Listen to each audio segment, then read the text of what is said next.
Welcome to the Locker Room, a new Boots original series. And in this episode, we are talking about mental health. Now, I'm joined by brilliant guests from Coventry Rugby Club. It's Matt, James, and Jordan. Lads, how are we? This is where it happens, isn't it? It's prime spot. I've got to say, I love the scent. I know it sounds weird, but the scent in here is lovely. Air fresheners. Yeah. I feel like we should do a little bit of towel whipping in a bit as well. Oh, I don't know. Is that what happened in it before? No, that's not normal. Oh no, already ruining the interview. Okay, look, lads, we are here to talk about something slightly more serious, mental health. Especially in athletes as well, like yourselves. I was an athlete once, a very, very long time ago. I suppose we start by asking, what does mental health mean to you? Matt, we'll go over you first. Mental health, it's something that I think men don't speak about enough, particularly rugby players, and we're probably not that in touch with our emotions or recognising when other people are having a tough time. So for me, it's probably just understanding how you're feeling, why you're feeling that way, and checking in on your mates is probably pretty important. I think men are probably pretty bad at that. So for me, that's probably where I'd look at. I just think like loads of aspects go into it, like so much more than kind of what you just think like you just did at work stuff or in relationships and stuff like that. 'Cause so many aspects go into it can cause it to spiral, and sometimes when you find yourself in there, it can literally feel like it's never going to end. But just by sharing thoughts with, say, by friends, work colleagues, or even sometimes it could just be someone you've never met before, just having an open chat with them, it actually can help. And I mean, look, I've never been a pro athlete. I've never been sort of one of those lads who gets the girl, or is like the life of the party on the night out and stuff like that. What's it like? I feel like you're chasing highs a lot as well, aren't you, mate? Yeah, you're always chasing highs, whether that's like on and off the pitch, but mainly it's on. So there's nothing better than the game day feeling. There's nothing better than a game day win, and you're always chasing that high. So if that's not happening, for example, then you try and look elsewhere. Is that if you're not playing, or? Yeah, so it can come through injury, come through not playing. So you're always trying to look for something to give you that high, that dopamine rush. And I've been in a situation where I've not been playing, and I've then gone and basically just gone out pretty much like every weekend, gone drinking, stuff like that. And you try and find something to like pick your mood up and stuff, because you're not getting that either in training or in games. And that can come from given any excuse, being why not play, like injury, like not being selected, not quite there. And then you end up just going down a little bit of a rabbit hole. And that's the thing, isn't it? It's a rabbit hole that you struggle to get back out of as well, because then I imagine that then in turn sort of makes your performance a little bit worse as well. Maybe you're not getting picked even more because of that, or you're becoming more injury prone because you're not looking after your body. And it's a spiral, isn't it, I suppose? Yeah, you obviously imagine if you go out on a Saturday night and you're still recovering Sunday, and then Monday, and obviously Monday you've got to train as well. So you sort of like get on a Monday morning, you're starting from square one again, because you're trying to get back from basically you're still recovering. So you're not at your peak performance, and then you're already at a low from someone that was already playing. So it's just, you just got to try and fight your way out of it again. But exactly. And I feel like, when you're sending it in the club, that's also why I don't get let into clubs, because I do that at 30 years old, by the way, as well, boys. It is hard though, I imagine, isn't it? And I suppose as well, not getting picked must, as an athlete, as a sports person, as someone who you dedicate your lives to being the best at what you do, right? It must be really hard, like not getting picked for something and being like, oh, that must mean that I'm, not good enough. Yeah, I think selection is actually massive in terms of like rugby players. Selection's huge, because you train all week, you think you train well, or you play well on the weekend, or whatever. Like your build up is to play on the game day. Like that's what we all want to do is be out playing on the pitch on the Saturday. But obviously coaches have opinions, or other players are playing well, and I think that can be really tough. Is when you're not playing, you ask a coach why, and he might not have a reason you like, or you might disagree with the reason. But at the end of the day, it's his opinion is what matters. And you get really good coaches who'll give you feedback to be like, right, you need to work on this, you're not doing this well enough. You go away and work on it, and hopefully push your way back into the team. But you get some guys that quite grey or wishy-washy and don't tell you what you want to do, and you get stuck in that limbo. And That that's must be annoying, by the way, when you don't get what you need back from them. And you're like, I can't go and improve on anything. Well, that's it, because then what you do is it's the what am I not doing? You start over trying at the things you think you're not doing, which probably isn't the case anyway. So it starts eating away at you mentally, and then you take it home with you. So you train on a Monday and a Tuesday. You're pretty knackered from tough days training. Probably know you're not going to play on the weekend, or might not be playing. Like your missus, you're a bit grumpy with your missus. Like you sat down, your mind's not really like in the room. You're thinking about why did I do that today at training? Like I don't really get. Or why did he say that to me today? And it's like it like eats you away a little bit. So I think like that's really important. Like having people around you that understand that. You don't want people around you to be like, oh, it's okay, mate, you'll be, because that doesn't necessarily help you either. Because you want a solution. You want them to be like, right, well, let's have a think about what you're doing. And I've been playing rugby quite a long time, and I've used like a sports psychologist and things like that, which you can sort of compartmentalise. Is that a word? Now here's the word. I know, 10 points. How Yes. smart am I? And you can sort of like sit there and break it down, like, right, what are you doing, what you're not doing, what do you think you need to be doing, and implement like a structure and a plan. But I do think selection, on top of obviously injuries and stuff, but selection can have a massive impact on players' mental health. What about also, we're talking about rugby, lads. It's one of those things that the sport's going through a bit of a tough time as is. Does that play on your mind ever? You go, God, this is my job, this is my work. But what happens even if I'm not good enough, and what happens if I get let go or released and stuff like that? Like as someone who dedicates their whole lives to this industry, that must be quite tough as well. Sort of being like, what if? We're in contract, and sometimes contract can only be a year long, 2 year long. So like you only have security for a short amount of time. Like so the normal person who has an office job or just any other normal day-to-day job, they're in that job, or they can be in that job for the rest of their life, as long as they turn up on time, they do everything, and they enjoy what they do.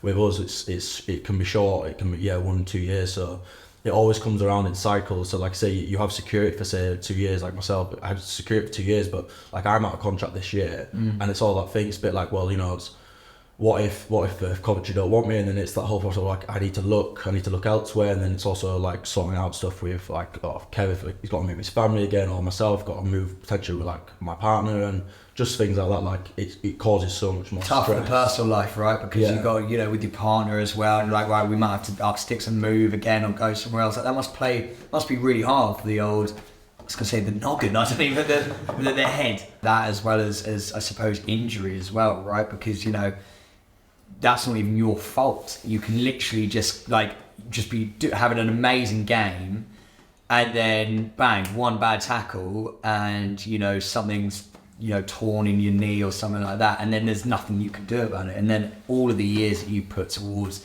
becoming the best you could possibly be gone. And I think Jordan, you had a bad injury, didn't you, mate? Yeah, last year.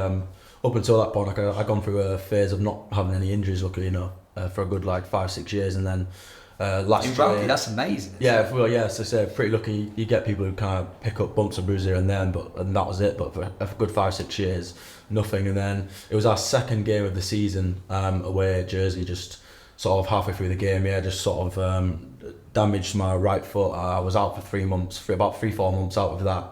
Came back, so again had that low, being out, worked my way back, came back for another 7 games, and then actually damaged my left foot. And this was quite a serious injury. Actually put me out for a 6.5 months. 6.5 months. 6.5 months stint. Wow. From the minute I did it from my first game back was 6.5 months, and you think it was just simply something. It was my toe base, my big toe. I completely ruptured my toe. How annoying! It's such a small thing. And how did the injury affect your mental state?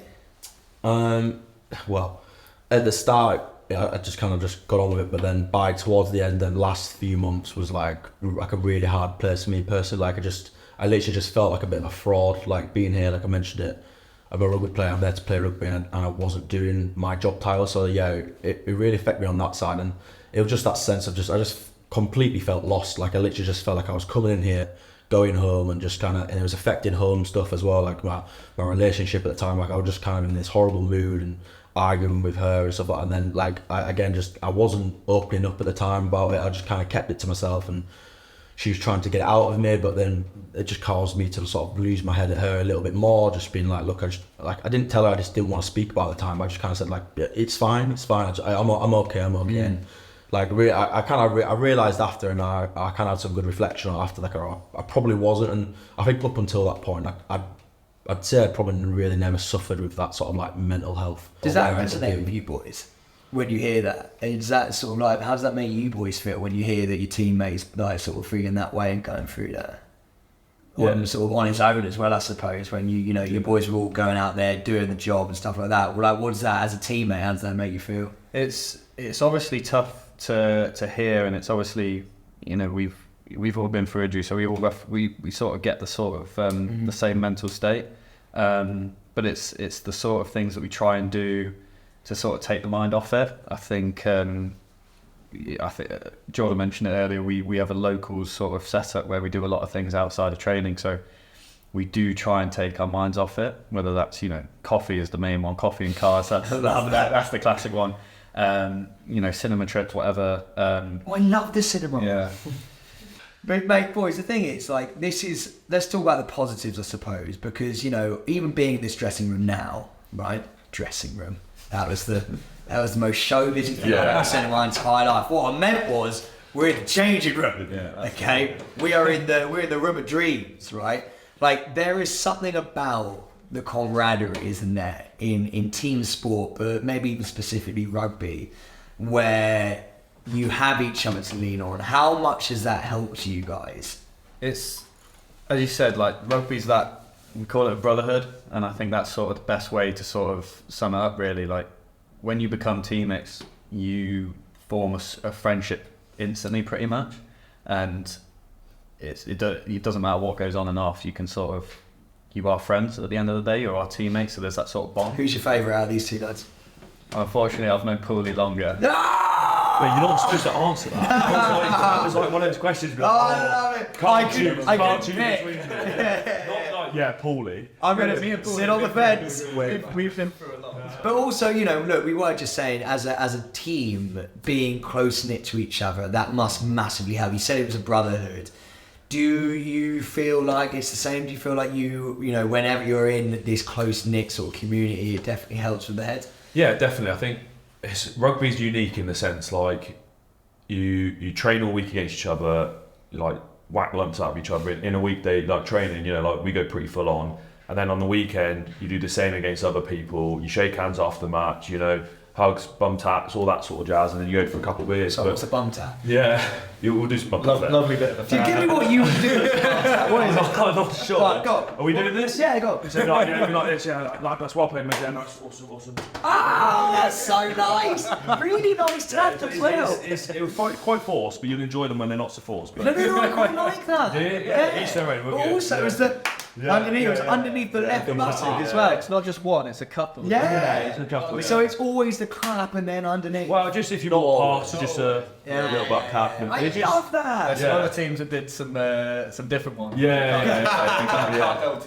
But You know, like I say, like there's something special about rugby where, like, the physicalness of it, you know, you put your body on the line. It sounds a bit cheesy or whatever, but you put your body on your line for your mates on the weekend. Like, people chase back and make, you know, tackles, or you've got a 130 kilo bloke and this guy here who's about 8 kilos dripping wet and he's having to make a tackle. You know, it's like, you know, there's a respect you get, the respect for each other from those games, like, it sort of like bleeds off the pitch as well. And I think it just, that shows what you get, that tightness. And like I say, naturally you got, you know, lads will live together and they'll be like, you create like best mates in rugby. And even when you dot around, I've been at a few clubs and you form some really good friendships, and obviously you're not going to keep in touch with everyone, but you keep in touch with a handful of blokes who you got on really well with. And I think that's what, like I said, rugby's quite unique, I think, in that sense. I can't speak for other sports, but from my experience, it's, you create really, really strong bonds. Why do you think there is, and this is just my sort of like read of it, I might be completely wrong, but why do you reckon there is sort of a, you know, rugby lads don't talk about mental health, we're sort of like, we're men and we sort of, you know, we deal with it. Why do you reckon that is, and how do we sort of like get past that? I think, I hate the word alpha, but I think there's rugby players have that stigma of being that alpha dog sort of bloke. Bloke is actually just probably the best term, where you're playing like an attritional sport. Attritional, great word that. Yeah, like that. Take that. And then you see them, you know, they're big, burly blokes. Obviously not speaking about myself. And then, you know, they go out and have a beer because it's that social. So it's almost like people looking at them, surely they can't be like that. It's almost cast as soft. Yeah. Don't show weakness, isn't it? Yeah. It's like you've got a bit of a front, isn't it? Yeah. It's like, I'm big tough, you know, I'm not disappointed that I'm not playing, or I'm not disappointed that I missed a tackle, whatever. So it's like a bit of a, it's not like a weakness thing, you know? You almost just put up a wall that you don't have that emotion, so it's all good emotions, and then as soon as, like, for example, if you said like not being picked, you just like show nothing. Jordan, you said something to me just off camera which was really quite interesting to me. You said that, you know, obviously there's a stigma around rugby guys in general, but also it does sort of like go out to all men. Yeah. Right? Well, look, obviously we're just specifically talking about us as rugby players, but like I think now we're coming into sort of generation where like we're talking about more men actually talking about their struggles, and actually like the struggles that come with that, being having to be that masculine person, and sort of like Kevin mentioned earlier, you're this big broad person that's meant to, your family's meant to rely on, but like I said, like it just goes down to the general public as well, and just every male out there, they'll definitely felt that at one point they have to sort of stand up, or they can't speak about what they're feeling, or any emotional side, because men are just, again, tradition, just they're not emotional, they kind of just get on with it, and then they'll wipe it off, and you know they're fine and all this thing. But actually, like it, as you kind of go in down that, and if you think like that, and if you approach stuff like that, it always comes back to bite you somewhere else, and I think that's where it potentially catches up to you, and then sometimes it can be too late. It can really have a real bad effect on you. And I think the more men that get comfortable talking to it, and again, it could be with the partners at home, it could be with their friends, colleagues, works, whoever it is, the more they go in, the more they open up. Actually, it's probably more of a masculine thing to actually open up. I think a lot of people actually speak up, and you've seen it in past stories that men that have actually come out and spoke about. Actually, a lot of people respect them more for doing that than they did before that, when they're just bottling it up and maybe causing problems elsewhere. Yeah. Jordan, thank you so much. Lads, thank you so much. I really appreciate that. Remember, addressing these issues is an ongoing journey, and together we can make a positive change. If any of these subjects resonated with you, then please visit your GP or visit the Boots Men's Health Hub.